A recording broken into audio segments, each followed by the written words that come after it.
dear members of Professional Criminologists Association of Kenya, ladies and gentlemen, good morning.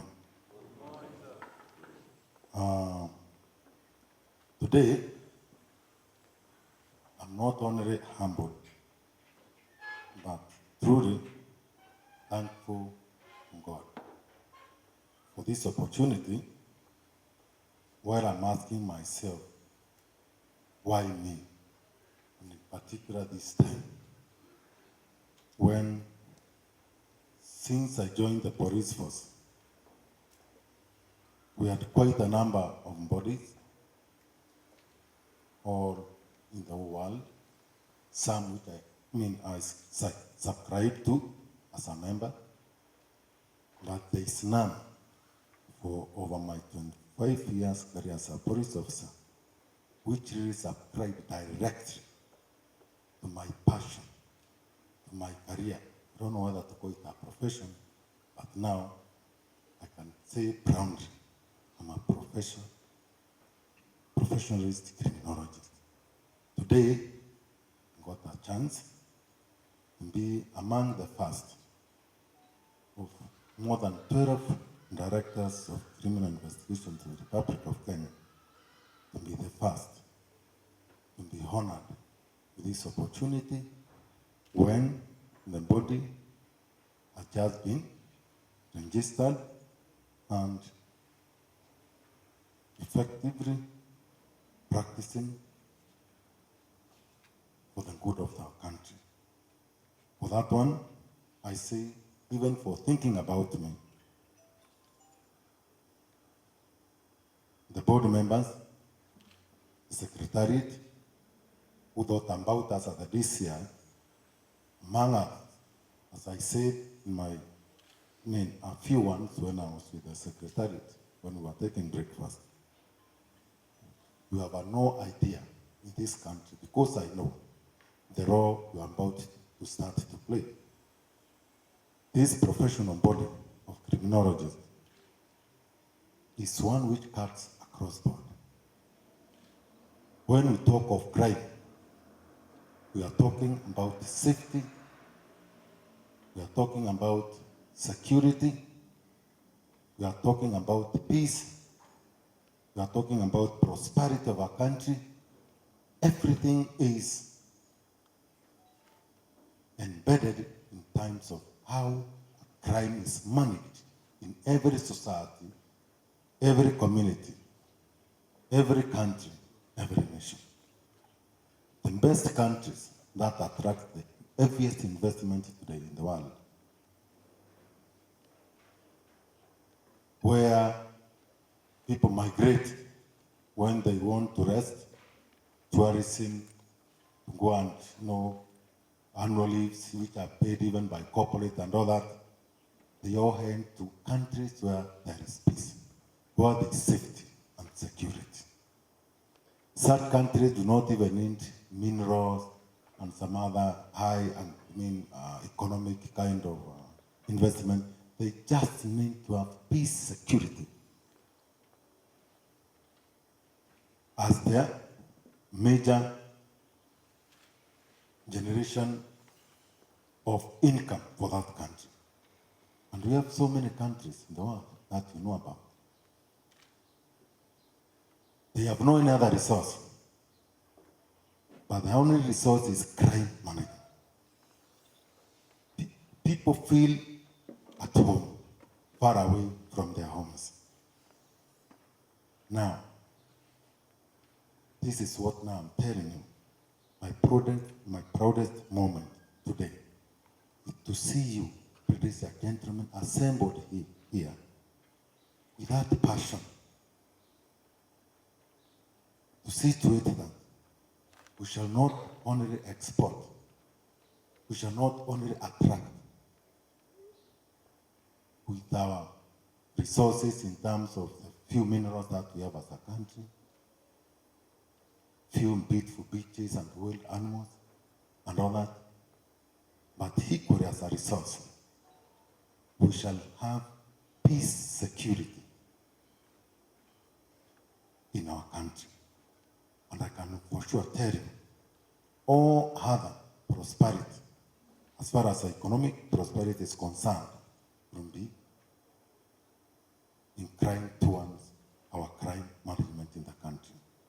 And here we are today, as a professional body among all other bodies that will dedicate their professionalism, their mind, and everything in terms of making our country to shine globally in the whole world. Kenya will be counted. And I can for sure tell you very soon, because I know what we are about to start with you, we shall be someone. And when the annals of history are perused, we shall be someone as having contributed to humanity and the good of our country. So, when I received the delegation of the Secretariat at the DCI headquarters, I may not have come with many officers today. I was accompanied by my PA, Mr. Somen. Your exploratory Somen, maybe you can be sitting. I didn't want, we come in the way I didn't want it, because that's what Chairman, if you remember very well, we actually angry that this matter have taken it very seriously. For a period, I'm not an advisory body as far as the National Police Service is concerned. Those who could interact with some common understanding, being bound by same values and interests. But the moment you came and actually saw exactly what we are going to be undertaking for this country, that when I said we are going to form a team, and before that team is formally formed, we are going to have secretariat both from the directorate, and I'm going to incorporate the entire National Police Service, and then from the profession, then once the two secretariats sit down, as you remember very well, we shall have to have something formal. Now, once we formalize that, here, I don't know, maybe we shall have to ask Reverend Peter to be looking for a bigger crowd, because you can imagine when the entire National Police Service, because I know not only the DCI being the members of this honorable body. They are the happiest, I can for sure tell you. We never and anybody to accommodate us. Even in our defense, we are the softest to be kicked left, right, and center. You can see Ngobi somewhere there, and Joting is my friend knows. And wherever we are fighting, you know, outside there, the police are the softest target. But since you'll be our brothers and sisters, and we are going to put you in the front line by virtue of professionalism and all that, we are really going to see what we undergo. When we become that soft target to everybody there, we are no defense. And since, by virtue of our discipline, we can agitate, or as it's called the mutiny. You can't dissent in the police service, you can't. But at least now, we shall counting ourselves to one body that will take care of us for the first time. Man is to say, I'm arrived to the fact that I'm inviting this day to officially open the training of criminologists for the leadership and the members being inducted in corporate governance. But before that, allow me to briefly take you through some elements of criminology and the value of integrity if we have to stand as professionals. Sorry. Needless to say, criminology is an interdisciplinary field which draws primarily upon the research of sociologists, psychologists, philosophers, religion, psychiatrists, biologists, chemists, social anthropologists, computer scientists, as well as lawyers. We see the think tank of who we are. And if united, the value we can hand to our country. This, especially the computer science, has made the directorate able to process investigations within the shortest time possible, including that of very sophisticated cases of ballistics, and like before, when files and other cases used to pend for ages. You used to hear some cases that used to last. As some they are in here, 10, 15, 20 years. But today I can say this. Like of late, what even you read in the media is true. Today we can revive a case which was committed and the criminal thought they had it through 20 years. And more are coming today. Actually, when I assume the responsibility, there's something I promised. And I say, to hear a crime a mystery? What is a mystery? A crime was committed by somebody. If it's not, some by mysterious, I don't know, terrestrial criminals who actually disappeared from this world. But if it's somebody who exists in this world and committed a crime, I don't think you are that smart to cross and each and every step in a scene, and you are all my colleagues in that. There is always aspect left.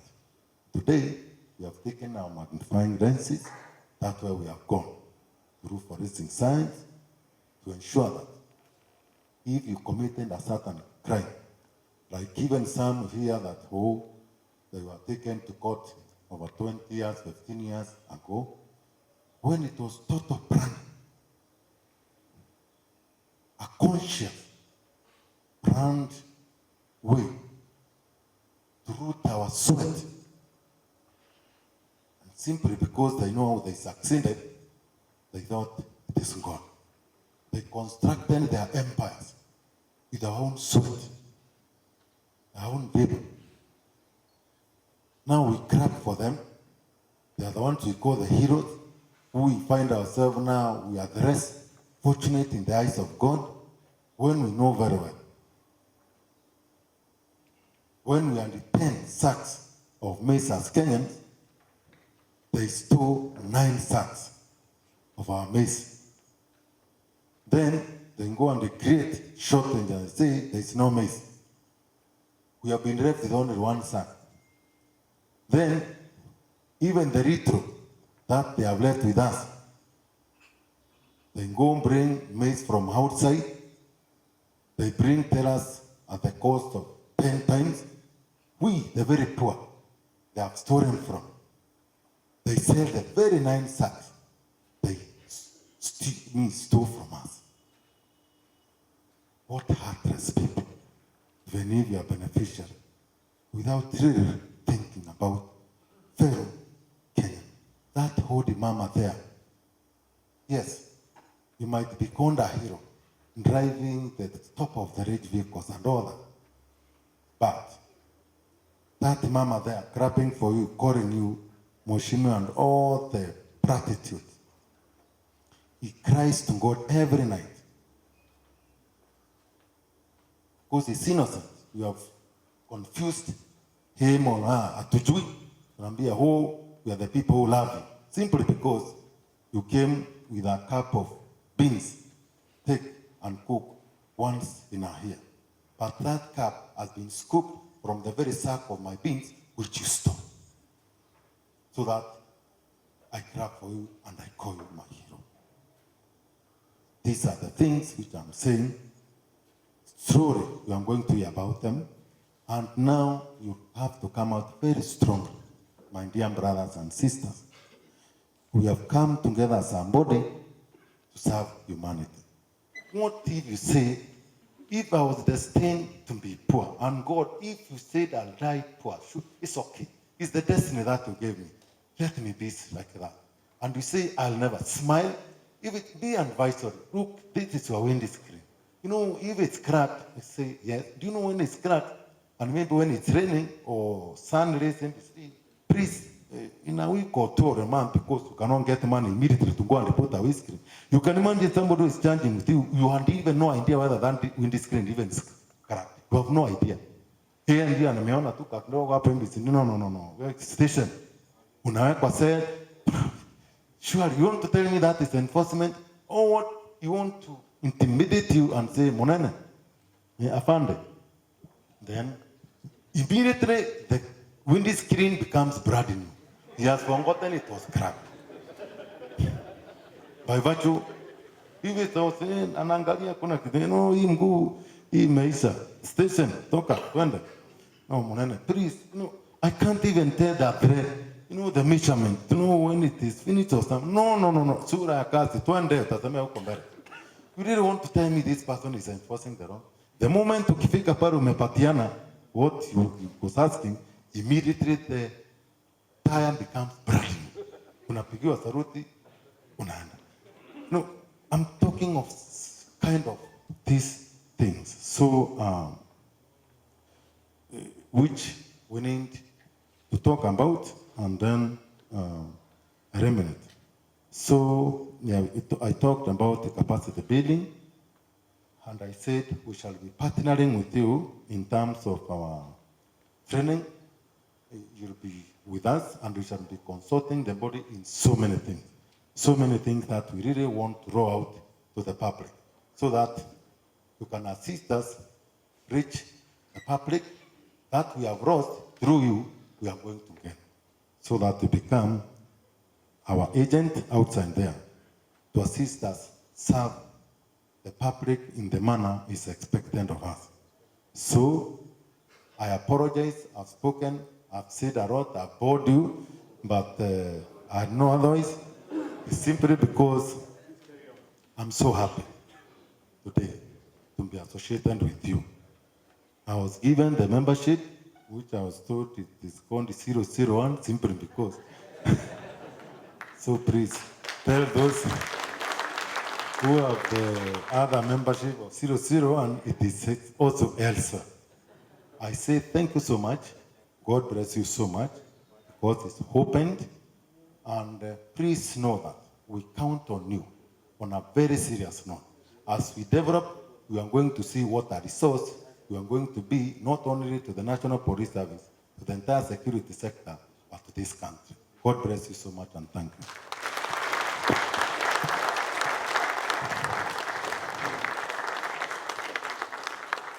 So thank you so much. It's my joy to salute you. Again, it's starting early evening, not really afternoon. And Mr. Chairman, Mr. Mugambi, the Chair Pcak, and all the members of this great organization, of the Professional Criminologists Association of Kenya. All of you, the guest of honor is not with us, but he was with us.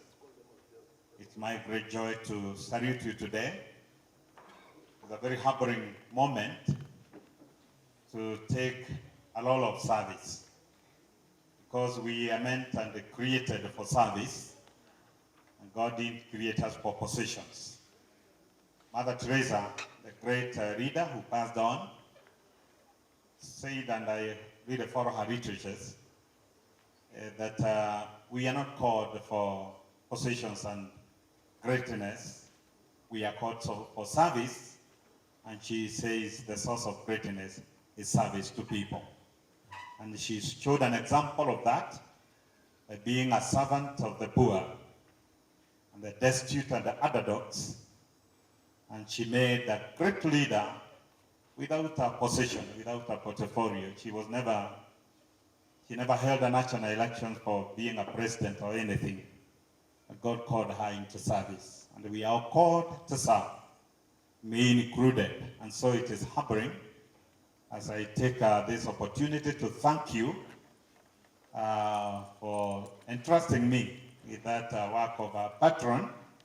And indeed, a patron is like a parent, like a mentor of either individuals or organizations. And I pray that God will grant me his goodness and the grace to be able to play that role of a patron of this great organization.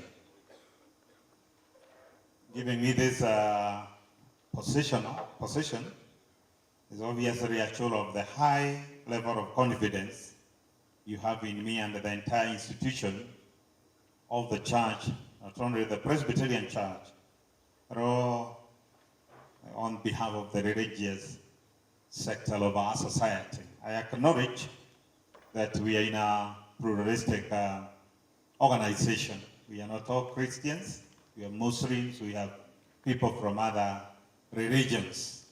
As part of my education, I had to be subjected to know all the major religions of this world, because we have to coexist and live together and serve humanity together with a lot of respect. So I thank God that you have endowed me this position to serve the role of a religion in the society. Guest of honor, who is in absentia. It's also great to say that I pray that God will help me to meet the expectations after this installation today. For myself, I'm determined to do the best with my ability, or in my ability to keep Pcak within its success trajectory. It's not common that a church is making linkages with a body of professionals, especially criminologists, to fight crime. I want to disabuse the notion that churches could just sit down and take up their role of praying so that God can save in. Indeed, the role of the church and the religion at large in fighting crime is almost equivalent in proportion, if not more, to that of the national security agencies. The only difference is the approach and probably the equipment of operation, because those that are in the police force, they have the gun, plus those other things. I carry a gun that has more bullet than any other gun.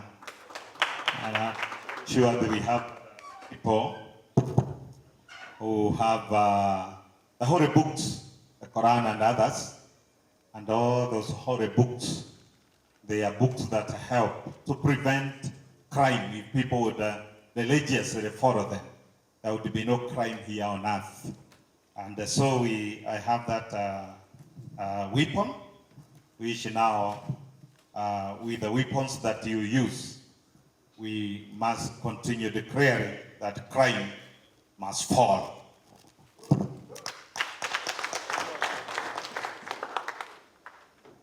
The string theory of crime developed by Robert K. Menton argued that a society may be set up in a way that encourages too much defiance. His ideology looked at the relationship between the goals set within the society and the means to achieve those goals. That crime is not seen in terms of the goals because goals are universal. Instead, crime is seen in the means used. A good example is if one is said to have a piece of land, some will work hard to get it, and the others who cannot afford to buy will steal money or grab that land because the society demand that one is useless unless he has a piece of land. Unfortunately, men and the women lead into crime because they want to prove their worth. And also, I also say that our education philosophy, especially in Kenya, having coming from the background of education that was started by religious organizations, churches and others, that really advocated education for service. After 68, the Act of Parliament, which took over the schools from missionaries. Since then, there was a shift of philosophy, and everybody is now trained to get education to acquire. And I'm sure most of us, you were told when you were young, either by your parents or teachers or others, you must get education to live well, to buy big cars, to own big houses.